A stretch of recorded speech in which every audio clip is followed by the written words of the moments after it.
Hello friends, welcome to Sudha soul in one. అందరికీ నమస్కారం. నేను మీ సుధాని. Welcome back to our channel. ఎలా ఉన్నారు అందరూ? ఈరోజు వీడియో వచ్చేసి ఒక స్మాల్ డ్రామా స్కిట్ అయితే చేసామండి న్యూ ఇయర్ అప్పుడు. సో అది అందులో ఒక మారల్ అనేది ఉంది, పిల్లలందరికీ నచ్చుతుంది అనుకుంటూ ఈ వీడియో అనేది నేను పోస్ట్ చేస్తున్నానండి. సో వీడియో కనుక నచ్చినట్టయితే లైక్, షేర్ అండ్ సబ్స్క్రైబ్. ఇప్పుడైతే స్కిట్ స్టార్ట్ చేసేద్దామండి. ఈ స్కిట్లో మారల్ అనేది లాస్ట్లో చెప్తాను. సో వీడియోని ఎండ్ వరకు చూడండి. ఇది వచ్చేసి ఫస్ట్ మనకి ఇదివరకు వెనకడవుతే మనకి పేపర్స్ అనేది క్లాస్లో డిస్ట్రిబ్యూట్ చేసి వాళ్ళని స్కూల్లో అనేది క్లాస్లో ఎంకరేజ్ చేసేవాళ్ళు. ఈ ఎంకరేజ్మెంట్ లేక పిల్లలు అనేది చాలా డిస్టర్బెన్స్ అవుతున్నారు. సో ఈ స్కిట్లో మేము చూపించబోతుంది అదేనండి. ఈ స్కిట్లో ఫస్ట్ మనకి క్లాస్లో అనేది ప్రోగ్రెస్ కార్డ్ అనేది ఇస్తారు కదా, కార్డ్స్ అవి అనేది పేపర్స్ అనేది డిస్ట్రిబ్యూట్ చేశారు.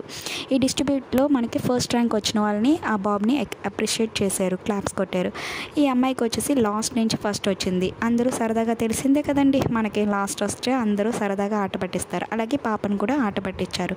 కానీ టీచర్ వచ్చేసి పక్కకు పిలిచి నువ్వేం నువ్వేం ఫీల్ అవ్వక్కర్లేదు, నెక్స్ట్ టైం ఖచ్చితంగా నువ్వు సక్సెస్ అవ్వాలి, బాగా చదువుకొని నీ వల్ల ఎంత ఎఫెక్ట్ నువ్వు పెట్టగలవో అంత ఎఫెక్ట్ పెట్టి నువ్వు బాగా చదవాలి, నెక్స్ట్ ఎగ్జామ్ బాగా రావాలి మార్క్స్ అనేది అని టీచర్ అనేది ఎంకరేజ్ చేశారు. ఎంకరేజ్ చేసిన తర్వాత నెక్స్ట్ పాప అలాగే ట్రై చేసింది. తన లెవెల్ ఎంతవరకు తన ఎఫెక్ట్ పెట్టి చదవగలదో అంతవరకు తన ఫ్రెండ్స్తో కలిపి తన డౌట్స్ క్లియర్ చేసుకుంటూ చదువుకుంది. మమ్మీ వచ్చి కొడతానికి వచ్చింది మధ్యలో, కానీ పాప చదువుకుంటుందని షాక్ అయ్యి మమ్మీ అనేది వెళ్ళిపోయింది. అలాగా కొన్ని రోజులు కష్టపడి తన వల్ల ఎంత అవుతుందో ఎఫెక్ట్ పెట్టి తను చాలా బాగా చదువుకుని నెక్స్ట్ టైం అందరికన్నా ఫస్ట్ నిజంగా ఎవరో అనుకోనుండ్రు కానీ ఆ పాప బాగా చదువుకున్న వాళ్ళు తన నెక్స్ట్ ఎగ్జామ్లో తను ఫస్ట్ వచ్చింది. సో టీచర్ అనేది ఇప్పుడు అప్రిషియేట్ చేశారు ఆ పాపని.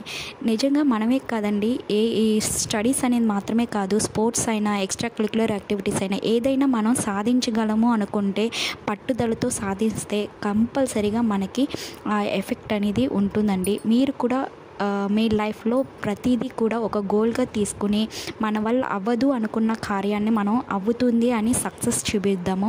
పిల్లలు ఎటువంటి ఒక ప్రాక్టీస్ లేకుండా పిల్లలు చాలా బాగా చేశారు కదండి, వాళ్ళ కోసం ఒక లైక్ చేయండి. అలాగే నా ఛానల్ని సబ్స్క్రైబ్ చేసుకొని పక్కన ఉన్న బెల్ ఐకాన్ కూడా యాక్టివేట్ చేయండి. Thank you so much for watching friends. Bye, take care.